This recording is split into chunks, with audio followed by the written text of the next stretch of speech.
Hello dear students, आज का topic है बायोटिक कम्युनिटी। बायोटिक कम्युनिटी का मतलब होता है association of a number of interrelated populations belonging to different species in a common environment which survive in nature. इसका क्या मतलब होता है कि बायोटिक कम्युनिटी के अंदर इंक्लूड होती हैं काफ़ी सारी डिफरेंट टाइप की स्पीशीज़ की पॉपुलेशन जो आपस में इंटरेक्ट करती हैं एक सिंगल एनवायरनमेंट के अंदर। तो बायोटिक कम्युनिटीज़ जो हैं वो काफ़ी टाइप की हो सकती हैं। मेनली जो है वो है animal community, plant community, microbial community होती हैं। इसके अलावा जो है फॉरेस्ट कम्युनिटी, पॉन्ड कम्युनिटी और मेडो कम्युनिटी जो है वो हो सकती हैं। करेक्टरिस्टिक्स की अगर बात करें तो बायोटिक कम्युनिटी जो है वो सबसे पहला करेक्टरिस्टिक शो करती हैं इंटरेक्शंस। अब जैसे कि सबको पता ही है कि कोई भी इंडिविजुअल जो है वो आइसोलेशन में सर्वाइव नहीं कर सकता। तो इंटरेक्शंस जो हैं वो बायोटिक कम्युनिटी में तो देखने को मिलती ही हैं ही। तो इसमें क्या होता है कि इंटरेक्शंस जो हैं वो इंटर स्पेसिफिक इंटरेक्शंस भी हो सकती हैं, वो इंटर स्पेसिफिक इंटरेक्शंस भी हो सकती हैं। जैसे कि हम पहले वाली प्रीवियस वीडियोस में हम देख चुके हैं कि इंटर स्पेसिफिक इंटरेक्शंस क्या होती हैं, इंटर स्पेसिफिक इंटरेक्शन क्या होती हैं। तो वो सारी जो है वो सारी इंटरेक्शन जो हैं इस करेक्टरिस्टिक के अंदर इंक्लूड होती हैं। उसके बाद है स्पीशीज़ डाइवर्सिटी। तो स्पीशीज़ डाइवर्सिटी का मतलब होता है कि एक कम्युनिटी के अंदर डिफरेंट टाइप की पॉपुलेशन जो है वो होती हैं। वो पॉपुलेशन प्लांट्स की, एनिमल्स की, माइक्रोब्स की। अब ये तीनों डिफरेंट टाइप की पॉपुलेशन जो है वो आपस में इंटरेक्ट करती हैं, एक दूसरे के ऊपर डिपेंड करती हैं। तो उसकी वजह से क्या होता है कि सबका जो सर्वाइवल है, चांसेस ऑफ सर्वाइवल है वो क्या होता है, बढ़ जाता है। अब डाइवर्सिटी जो है वो डिपेंड करती है size of area, diversity of habitat in that area. एक तो कि वो जो डाइवर्सिटी जो है कितने टाइप का उस एरिया के अंदर हैबिटेट जो है वो प्रेजेंट है जहाँ पे कोई पॉपुलेशन जो है वो रह सकती है। सोइल की टाइप कैसी है, एल्टीट्यूड कैसा है। जितनी ज़्यादा स्पीशीज़ की डाइवर्सिटी होगी उतनी ज़्यादा ही स्टेबल कोई भी बायोटिक कम्युनिटी रहेगी। स्पीशीज़ डाइवर्सिटी जो है वो हमेशा बढ़ती रहेगी अगर हम पोलर रीजन से हम ट्रॉपिक रीजन की तरफ जाते हैं। उसके बाद है growth form and structure. Growth form and structure की अगर बात करें तो क्या होता है कि एक कम्युनिटी के अंदर काफ़ी सारे नंबर ऑफ ग्रोथ फॉर्म्स जो हैं देखने को मिलती हैं। अब ग्रोथ फॉर्म्स जो है वो ट्रीज़ के केस में भी हो सकते हैं, जैसे कि ब्रॉड लीफ ट्रीज़ हैं, एवरग्रीन ट्रीज़ हैं। और इन ट्रीज़ के या फिर एक तरह से हम कह सकते हैं इन ग्रोथ फॉर्म्स का जो लेवल है कि वो किस तरह से अरेंज है एक पर्टिकुलर कम्युनिटी के अंदर, वही जो है डिटरमाइन करेगा स्ट्रक्चर ऑफ द कम्युनिटी। और उनका अरेंजमेंट जो है वही शो करेगा कि वो शो करेगा कि जो कोई भी कम्युनिटी है वो हॉरिजॉन्टल लेयरिंग है, मीन्स वो जोनेशन शो कर रही है, वो वर्टिकल लेयरिंग है, मीन्स वो स्ट्रेटिफिकेशन जो है वो शो कर रही है। उसके बाद है डोमिनेंस। डोमिनेंस का मतलब यहाँ पे ये रहता है कि किसी एक पर्टिकुलर कम्युनिटी के अंदर कुछ एक स्पीशीज़ जो है वो हमेशा डोमिनेट करेगी बाकी स्पीशीज़ के मेंबर्स के ऊपर। और उन डोमिनेंट स्पीशीज़ की वजह से ही एक पर्टिकुलर एरिया या पर्टिकुलर कम्युनिटी का नाम जो है वो पड़ता है। जैसे अगर एक पर्टिकुलर एरिया के अंदर अगर प्लांट्स कम्युनिटी जो है बहुत ज़्यादा नंबर शो कर रही है तो इट मीन्स वो जो वो कम्युनिटी है उसका हम नाम दे सकते हैं कि वो एक प्लांट कम्युनिटी है, क्योंकि वहाँ पे नंबर ऑफ जो डोमिनेंट मेंबर्स हैं वो क्या हैं, प्लांट्स हैं। उसके बाद है community pattern in space. Community pattern in space की अगर बात करें तो कम्युनिटी पैटर्न में क्या आता है कि यहाँ पे एक दो बायोटिक कम्युनिटीज़ के बीच में एक शार्प बाउंड्री जो है देखने को मिलती है। अगर हम एग्जांपल की बात करें तो वेजिटेशन टाइप्स में आ जाएगा यहाँ पे कि एसिडिक रॉक्स और बेसिक रॉक्स के बीच में आपको एक शार्प बाउंड्रीज जो है देखने को मिलेगी। वैसे अगर हम स्पीशीज़ की बात करें तो एक पर्टिकुलर स्पीशीज़ में अगर एक ही तरह की कम्युनिटी सर्वाइव कर रही है तो वहाँ पे हम स्पीशीज़ को बोलते हैं एक्सक्लूसिव स्पीशीज़। और अगर वहाँ पे डिफरेंट टाइप की कम्युनिटीज़ जो हैं वो प्रेजेंट हैं तो उसको हम बोलते हैं यूबिक्यूटस स्पीशीज़। उसके बाद है सेल्फ सफिशेंसी। हर एक कम्युनिटी जो है उसके अंदर एक ग्रुप ऑफ ऑटोट्रोफिक प्लांट्स मिलेंगे as well as heterotrophic animals जो हैं वो प्रेजेंट रहते ही हैं।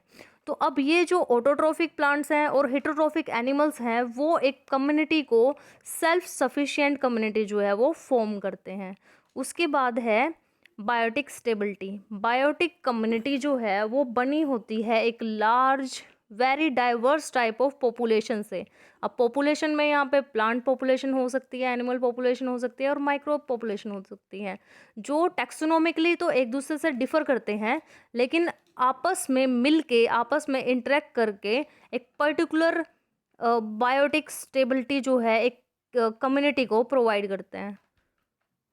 डोमिनेंट स्पीशीज़ की अगर हम बात करें, जैसे कि अभी मैंने पीछे भी बताया कि डोमिनेंट स्पीशीज़ का क्या मतलब होता है कि एक पर्टिकुलर कम्युनिटी के अंदर कुछ एक मेंबर्स जो हैं वो क्या करते हैं, उनका नंबर जो है वो ज़्यादा होता है और वो सबसे ज़्यादा ही देखने को मिलते हैं और उनका साइज़ भी ज़्यादा हो सकता है और नंबर भी ज़्यादा होगा और सबसे ज़्यादा एक्टिविटीज़ भी वही शो करते हैं। तो उन स्पीशीज़ को या उन मेंबर्स को हम क्या बोलते हैं, डोमिनेंट।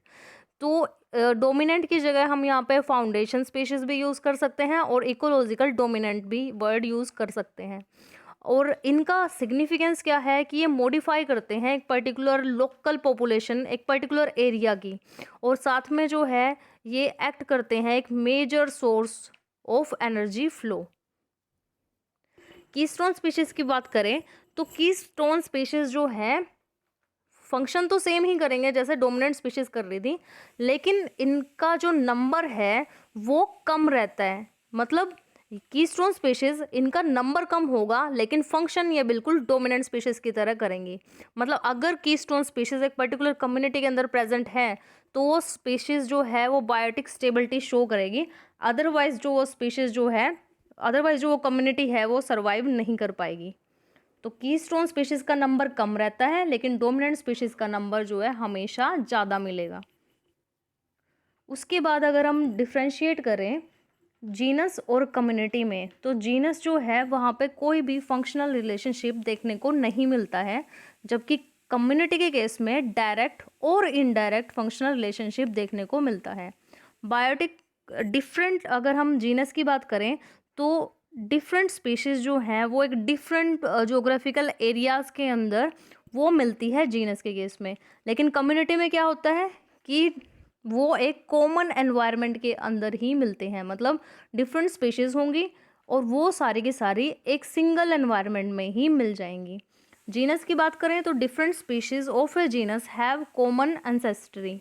मतलब बेशक वह स्पीशीज़ जो हैं वो डिफरेंट हैं लेकिन उनका अनसेस्टर जो है वो सेम रहेगा। लेकिन अगर हम कम्युनिटी की बात करें तो डिफरेंट स्पीशीज़ जो हैं एक पर्टिकुलर कम्युनिटी के अंदर उन सब का अनसेस्टर जो है वो डिफरेंट ही होगा। उसके बाद है कम्युनिटी पीरियोडिसिटी। कम्युनिटी पीरियोडिसिटी का क्या मतलब होता है, ये वो पीरियोडिक चेंजेस हैं कम्युनिटी के अंदर जो कम्युनिटी पीरियोडिसिटी को कॉन्स्टिट्यूट करते हैं। अब इसके अंदर काफ़ी सारे पीरियड्स हैं, जैसे कि प्री वर्नल पीरियड। ये जो पीरियड है ये आता है अर्ली स्प्रिंग पीरियड में। अब इसके कैरेक्टर्स की अगर बात करें तो यहाँ पे क्या होता है कि यहाँ पे वेजिटेशन जो है हार्डी वेजिटेशन मीन्स यहाँ पे क्या होता है कि बहुत कम वेजिटेशन जो है इस टाइम मिलती है। यहाँ पे क्या होगा कि एनिमल्स की अगर बात करें तो हाइबरनेशन जो है एनिमल्स का वो ख़त्म हो चुका होता है और बर्ड्स जो हैं वो नॉर्थवर्ड माइग्रेशन जो है शो कर रहे होते हैं। उसके बाद है वर्नल पीरियड। वर्नल पीरियड जो है लेट स्प्रिंग पीरियड को बोलते हैं और इसके कैरेक्टर्स की अगर बात करें तो क्या होता है, क्लाइमेट में धीरे धीरे टेम्परेचर इंक्रीज होता है, लीफ फॉलिंग जो है वो स्टार्ट हो चुकी होती है और साथ में लीफ फॉलिंग की वजह से जो ट्रांसपिरेशन का रेट है वो कम हो जाता है और अर्ली फ्रूटिंग जो है काफ़ी सारे प्लांट्स में स्टार्ट हो जाती है और काफ़ी सारे इंसेक्ट के अंदर हैचिंग भी स्टार्ट हो जाती है। उसके बाद है समर पीरियड। समर पीरियड को हम अर्ली समर पीरियड भी बोलते हैं। इसके अंदर क्या होता है कि मैक्सिमम ग्रोथ जो है प्लांट्स की, एनिमल्स की, वो इसी पीरियड में होती है और कुछ एक जो प्लांट्स हैं, कुछ एक एनिमल्स हैं वो एस्टिवेशन भी शो करते हैं। उसके बाद है ऑटमल पीरियड। ये जो है लेट सितंबर टू अर्ली नवंबर होता है और इसकी कैरेक्टर्स की अगर बात करें तो टेम्परेचर जो है वो लो हो जाता है, जिसकी वजह से क्या होता है जो लीव्स हैं वो फॉल होना शुरू हो जाते हैं। उसके बाद है माइग्रेशन की अगर बात करें तो बर्ड्स का माइग्रेशन साउथवर्ड डायरेक्शन में होना शुरू हो जाता है। और कुछ एक जो वर्टिब्रेट्स हैं वो अपने आप को हाइबरनेशन के लिए प्रिपेयर करना शुरू कर देते हैं। उसके बाद है हाइमल पीरियड। हाइमल पीरियड जो है मिड नवंबर टू अर्ली मार्च तक रहता है। और इसके करैक्टर्स की अगर बात करें तो कोल्ड ब्लडेड वर्टिब्रेट्स जो हैं वो हाइबरनेशन में चले जाते हैं।